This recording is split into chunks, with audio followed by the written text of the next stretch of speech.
It's another day of escalation in the Red Sea war. The United States Navy has carried out the second round of strikes on Houthis in Yemen, this time hitting their radar site in Sana'a. Speaking after the strikes, Joe Biden said that the response, I beg your pardon, to Houthis' outrageous behavior will continue. Yesterday, it was the US and UK Air Force that conducted strikes on 30 Houthi sites. Let's now, in fact, decode the impact of this development in detail. So, of course, viewers, the latest that is coming in, we're seeing a lot of attacks that are taking place.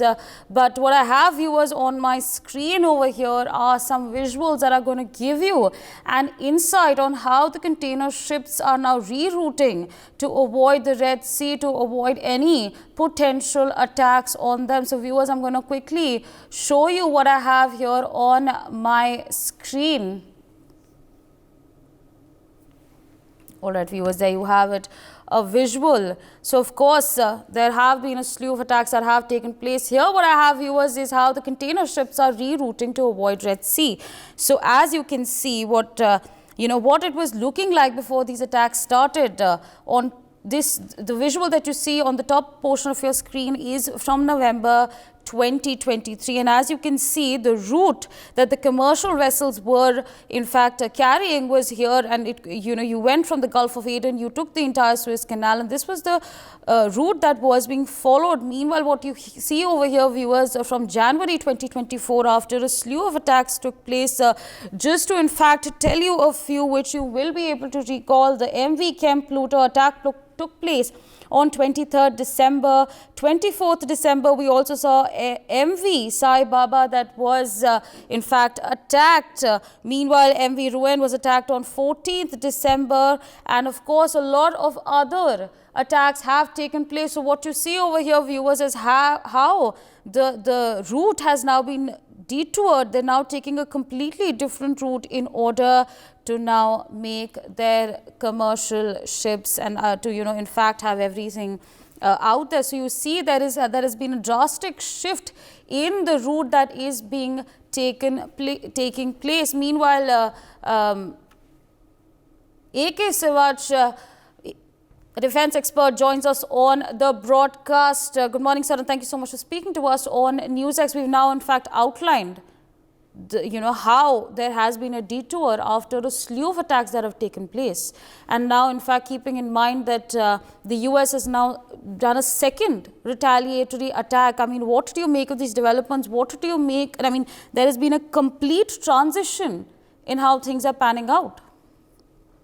The things are hotting up, there is no doubt. In the Red Sea, as far as the Houthi rebels are concerned, they are now hitting on the ships which are now passing through the Red Sea and then going through the Suez Canal.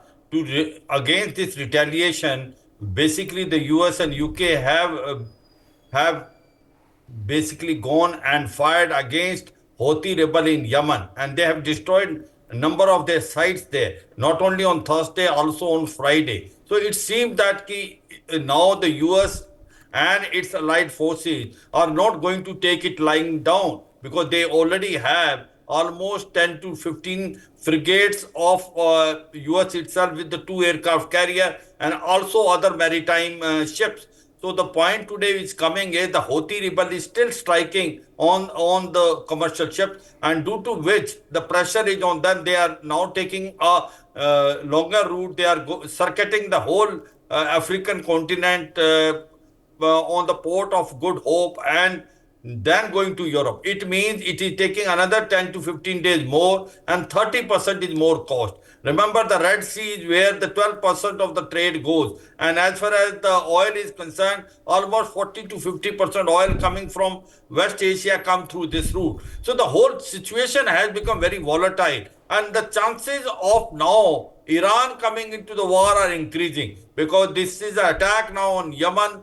The Houthi rebels are there, and therefore the chances whether Iran can also jump into this war, it becomes more promising, and more chances are there. So the whole situation is very volatile. But to me, it looks like that that Houthi rebels will keep on striking on the commercial ship, and Americans as well as UK and its other allied forces, including Canada, Australia, as well as Bahrain, they are going to strike on Houthi rebels in Yemen. It will carry on. As far as India is concerned, remember India has not joined any maritime international force, but we have sent our 10 warships, which include destroyers and frigates, to ensure that the Indian commercial ships are not targeted. Because we don't want to be seen as a part of a maritime force, because we have a very good relation with Iran also. And in Chabar port, we are now exploiting there. So therefore, we will like to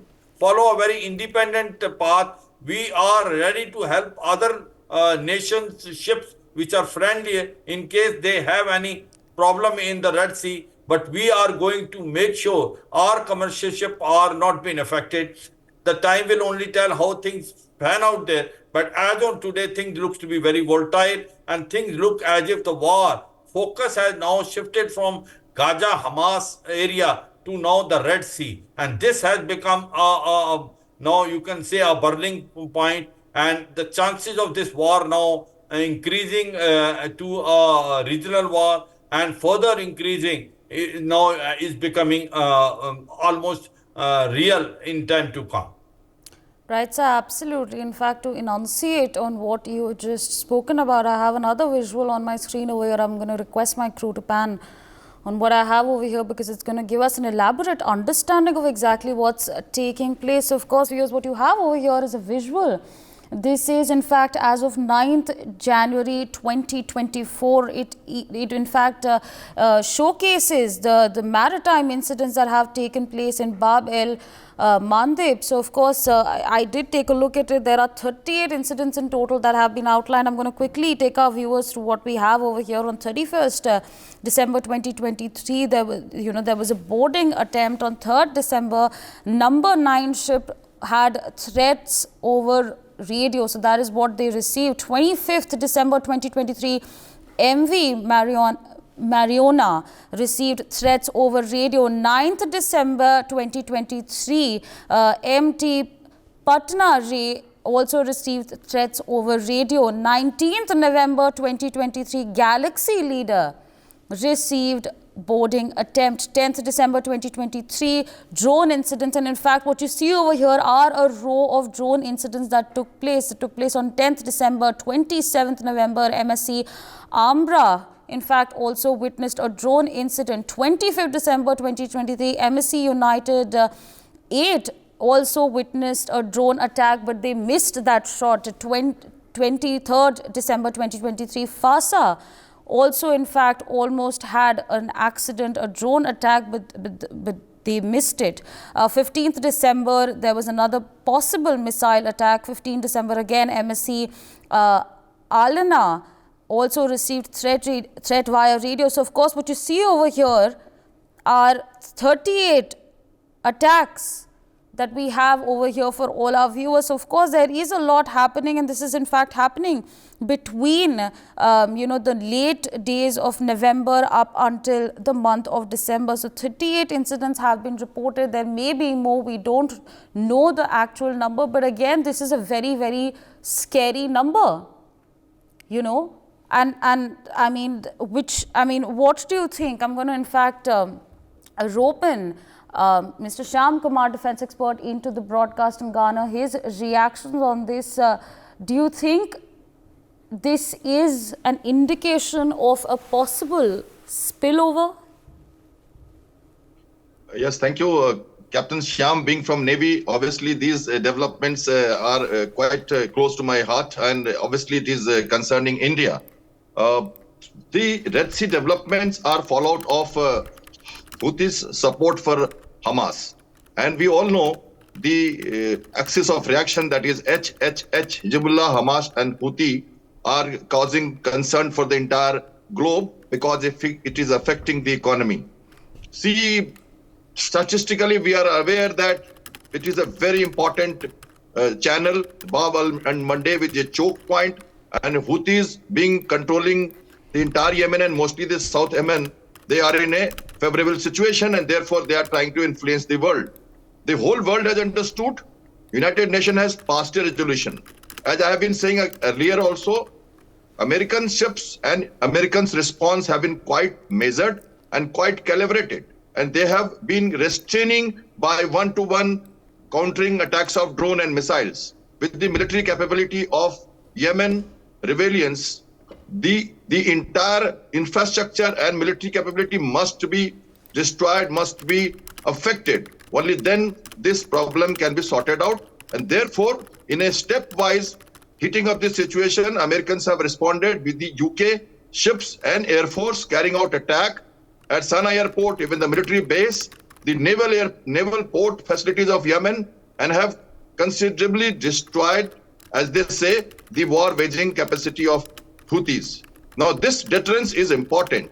It is important because the whole world is saying that it is wrong to affect the economy and trade of and commerce of the world, which is China, Russia, America, entire Europe, and the entire thing going from Gulf or Southeast countries to eastern coast of America, up to there and Europe. So therefore, the Suez Canal and Bab el-Mandeb and Gulf of Aden has become a flashpoint, and things are being actually diverted from Hamas and Israel war to this area. Indian Navy has deployed its ship, we are aware. You talked about number of attacks. The attack has happened in next to the Dwarka, in our coast, 200 nautical miles from our coast. And now Iran has been blamed for it, although it is not clear it was a long-range drone.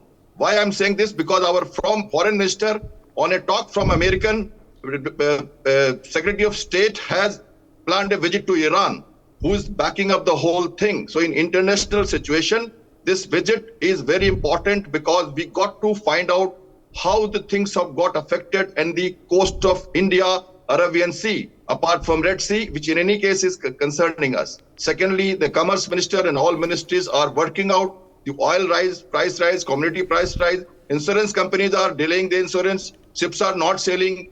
These needs to be definitely looked at properly. All countries are involved. India is involved. So we are looking forward to some development in Iran's visit of our foreign minister and calibrated attacks more and more through the Operation Paradise Guardian or other ships. Indian Navy unilaterally is guarding the Arabian Sea, North Indian Ocean, and the Indian Ocean altogether, and on a very high alert, as I'm aware. So therefore, I think we have to wait and watch, but there are no other options than what is happening today. And the ships, seafarers, mercantile, sea lanes of communication, freedom of navigation has to be ensured. I would feel that something happens, something prevails upon Iran. Their ships are also in Red Sea. They should join this effort. Give the message that they are not against. I'm sure they are not going to fight against Iran. That is my view. Again, USA directly. There'll be a proxy war. Why they have sent their ships in the Red Sea, I have to understand. They must actually join the combined effort against pirates, against drones attack or SSM attacks of the Houthi, and must bring the peace. Otherwise, this can escalate. And I don't think the world is ready to carry out a world war, to get into a one-to-one war today. No country wants, at least Middle East countries don't want. UAE, Qatar, Bahrain, you see, Misr, Egypt, for that matter, even Turkey. Nobody wants to actually go for war. Saudi Arabia, you can see what is happening for the last 3 months. I have been saying this, that actually there will be no other war other than the local issues. Houthis will be curtailed, it will be restrained, and there will be limitations for them. Their infrastructure will be destroyed, and Red Sea's peace will be restored. That's what I would like to say. For more such videos, subscribe to the NewsX YouTube channel, hit the bell icon.